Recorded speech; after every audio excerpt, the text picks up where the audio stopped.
Bapak Ibu Saudara-saudara sekalian yang berbahagia, Namo Buddhaya. Semoga kita senantiasa dalam keadaan sehat, dalam keadaan berbahagia. Pada kesempatan kali ini, Bante akan memberikan sedikit perenungan tentang 4 kediaman luhur di dalam batin kita, atau kita biasa kenal dengan Brahma Wihara. Brahma Wihara ada 4 hal yang perlu kita kembangkan. Yang pertama adalah metta atau cinta kasih. Metta ini punya karakteristik menginginkan orang lain berbahagia, ya.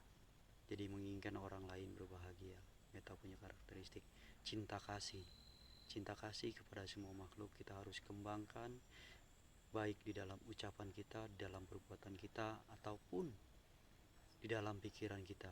Jadi kita harus terus mengembangkan pikiran-pikiran yang positif, pikiran-pikiran cinta kasih, sehingga timbul dalam bentuk ucapan dan perbuatan kepada siapapun, baik orang yang membenci kita atau orang yang menyukai kita, orang dekat ataupun orang jauh, pada makhluk-makhluk, pada semua makhluk tanpa terkecuali. Nah, metta ini kita harus terus kembangkan. Kemudian karuna. Karuna adalah kasih sayang, di mana punya karakteristik kalau kita memiliki karuna, berarti kita menginginkan penderitaan makhluk lain itu segera sirna, segera hilang. Ya, kalau tadi metta lebih kepada menginginkan orang lain berbahagia, kemudian karuna lebih kepada makhluk lain terbebas dari penderitaan. Jadi ini sebenarnya pasangan yang sangat penting ditumbuhkan secara bersama-sama, ya. Yang satu menginginkan kebahagiaan, yang satu lagi menginginkan makhluk lain terbebas dari segala jenis penderitaan. Kemudian yang ketiga yang perlu kita kembangkan adalah rasa mudita, ya. Mudita ini adalah rasa simpati kepada semua makhluk, ya. Ketika melihat makhluk lain menderita, maka kita berusaha untuk menolong.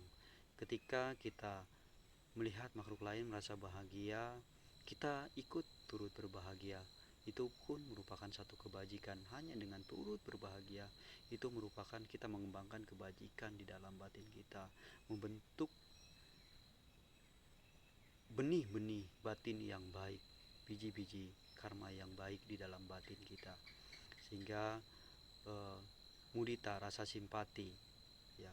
Bukannya kita merasakan iri ketika melihat orang lain lebih sukses dari kita, tapi kita harusnya sebaliknya berkembang, ya.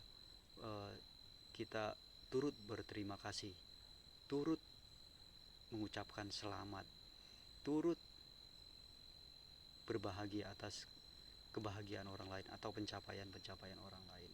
Yang keempat, dalam Brahma Wihara ini sangat penting sekali dalam kondisi yang terus turun naik, yaitu UPK atau keseimbangan batin, di mana dalam menghadapi kondisi dunia atau kondisi kita, ya, kondisi loka dhamma itu, kita kadang-kadang bahagia, kadang-kadang menderita, kadang-kadang untung, kadang-kadang rugi, kadang-kadang hina, kadang-kadang mulia atau dipuji, atau kadang-kadang dicela, ya. Kondisi-kondisi ini terus berubah. Kita mungkin akan menerimanya dalam berbagai kesempatan, sehingga kadang-kadang kebahagiaan dan penderitaan itu datang dengan cepat sekali. Kalau kita tidak siap, maka batin kita akan terus terombang-ambing. Maka dari itu kita perlu mengembangkan sikap batin UPK, ya, dari 4 kondisi Brahma Wihara, kediaman luhur, ya. Kediaman luhur, Brahma Wihara itu kediaman, Brahma itu sesuatu yang luhur, mulia. Jadi kediaman yang mulia, kediaman yang luhur itu ada di dalam batin kita. Wihara yang sesungguhnya adalah ada di dalam batin kita, ya. Wihara yang sesungguhnya ada di dalam batin kita, makanya kita harus mengembangkan. Jadi kemanapun kita pergi, sebenarnya kalau kita memiliki 4 kualitas batin ini, maka sebenarnya kita bawa wihara itu kemana-mana. Jadi penting sekali kita terus mengembangkan 4 Brahma Wihara. Semoga hal ini bisa bermanfaat, bisa berguna untuk kita semua. Sadu, sadu.